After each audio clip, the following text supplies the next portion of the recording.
ନମସ୍କାର। ଆଜି ସୋମବାର ଏପ୍ରିଲ 6 ତାରିଖର ଶୁଣିବାର ରାଶିଫଳ। ମେଷ, ସକାଳୁ ବନ୍ଧୁଙ୍କ ମାଧ୍ୟମରେ ଶୁଭ ଖବର ପାଇ ଖୁସି ହେବେ।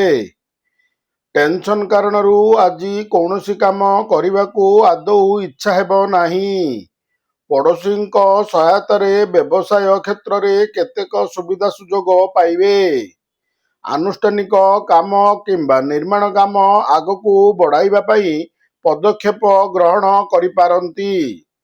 ବୃଷ, ପୁରାତନ ରୋଗରେ କଷ୍ଟ ଅନୁଭବ କରିପାରନ୍ତି। ଆଇନ ଓ ଗଣତନ୍ତ୍ରର ପ୍ରତୀକ ଶନି ସଂଗଠନ, ରାଜନୀତି ଓ କଚେରୀ ମାମଲା କ୍ଷେତ୍ରରେ ସୁଫଳ ପ୍ରଦାନ କରିବେ। ପ୍ରତିବନ୍ଧକ ଦୂରେଇ ଯିବା ସହ ଶିଳ୍ପ, ବାଣିଜ୍ୟ ଓ ପରିବହନରେ ସକାଶେ ଦିନଟି ଭଲ। ଲୋକ ସମ୍ପର୍କ ବୃଦ୍ଧି ପାଇବା ସହ ଅଭିଳଷିତ କାର୍ଯ୍ୟ ହାସଲ କରିପାରିବେ। ମିଥୁନ, ଅନୁକୂଳ ଗ୍ରହସ୍ଥିତି ପ୍ରଭାବରେ ପ୍ରତ୍ୟେକ ପରିସ୍ଥିତିକୁ ସଜାଡ଼ି ନେବେ। ଆଜି ଯେଉଁ କାମରେ ହାତ ଦିଅନ୍ତୁ ନା କାହିଁକି କଦାପି ନିଷ୍ଫଳ ହେବ ନାହିଁ। ଭାଇ, ବନ୍ଧୁ କିମ୍ବା ପଡ଼ୋଶୀମାନଙ୍କ ସହ ଆଲୋଚନା ଫଳପ୍ରଦ ହେବ। କଳା, ସାହିତ୍ୟ ଓ କ୍ରୀଡ଼ା ମନୋରଞ୍ଜନ ପ୍ରୀତିପ୍ରଦ ହେବା ସହ ନିର୍ମାଣାଧୀନ କାମ ଓ ଆନୁଷ୍ଠାନିକ କ୍ଷେତ୍ରରେ ଅଗ୍ରଗତି ଘଟିବ। କର୍କଟ, ଦିନଟି ବହୁତ ବଢ଼ିଆ। ଯାହା ଆଶା କରୁଛନ୍ତି ତାହା ଅବଶ୍ୟ ସମ୍ପନ୍ନ ହୋଇପାରିବ। ବନ୍ଧୁଙ୍କ ମିଥ୍ୟା ଅଭିଯୋଗ ସକାଶେ ଅନ୍ୟ ଉପରେ ବିରକ୍ତି ପ୍ରକାଶ କରିପାରନ୍ତି। ଋଣ ସୂତ୍ରରେ ଅର୍ଥ ଲାଭ କରିବା ସକାଶେ ବନ୍ଧୁଙ୍କ ସହ ଆଲୋଚନା ଫଳପ୍ରଦ ହେବ।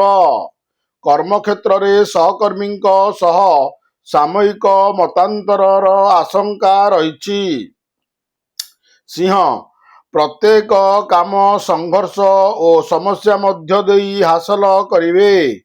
ବିଶେଷ କାମରେ ହଠାତ୍ ବାହାରକୁ ଯିବାକୁ ପଡ଼ିପାରେ।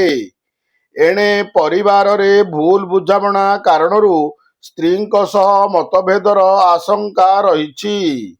ଉପରିସ୍ଥଙ୍କ ଅନୁକମ୍ପାରୁ କର୍ମକ୍ଷେତ୍ରରେ ରହିଥିବା ସମସ୍ୟା ସମାଧାନ ହୋଇଯିବ।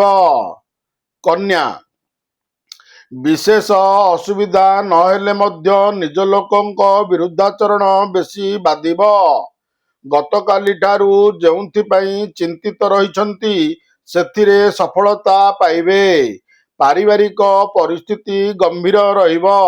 କର୍ମକ୍ଷେତ୍ରରେ ଗୁରୁତ୍ୱପୂର୍ଣ୍ଣ ଆଲୋଚନା କାଳରେ ଭାବପ୍ରବଣତା ବଶତଃ ପ୍ରତିକ୍ରିୟା ହଠାତ୍ ପ୍ରକାଶ କରନ୍ତୁ ନାହିଁ। ତୁଳା, ଶୁଭ ଗ୍ରହଙ୍କ ସୁଫଳ ପ୍ରଭାବରୁ ଅର୍ଥନୈତିକ, ସାମାଜିକ, ବୈଷୟିକ ସୁଖ ସୁବିଧାର ଅଭାବ ରହିବ ନାହିଁ। ଆଜି ପ୍ରତିଦ୍ୱନ୍ଦ୍ୱିତାର ସଫଳ ହେବେ ଓ ପ୍ରଶଂସା ଲାଭ କରିବେ। ଆକସ୍ମିକ ଭାବରେ ବନ୍ଧୁଙ୍କ ଜରିଆରେ କୌଣସି ଖବର ପାଇ ବିସ୍ମିତ ହେବେ।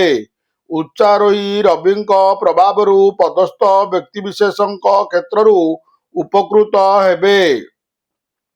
ବିଛା, ବନ୍ଧୁଙ୍କ ଉପରେ ଅଯଥା ରାଗ କିମ୍ବା ଅଭିମାନ କରି ଚୁପ୍ ରହିଲେ କ୍ଷତିରେ ପଡ଼ିବେ।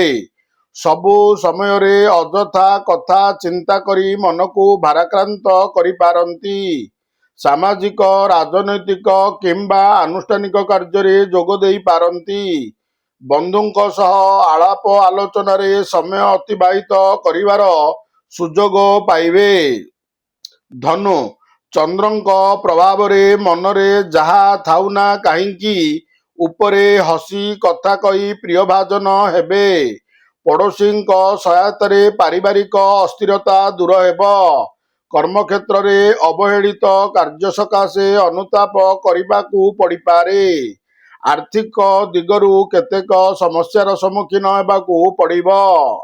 ମକର, ଚନ୍ଦ୍ର ଓ ଶୁକ୍ରଙ୍କ ସ୍ଥିତିରୁ ମାନସିକ ଅସ୍ଥିରତା କ୍ରମଶଃ ଦୂରେଇ ଯାଇ ମୁହଁରେ ହସ ଫୁଟି ଉଠିବ।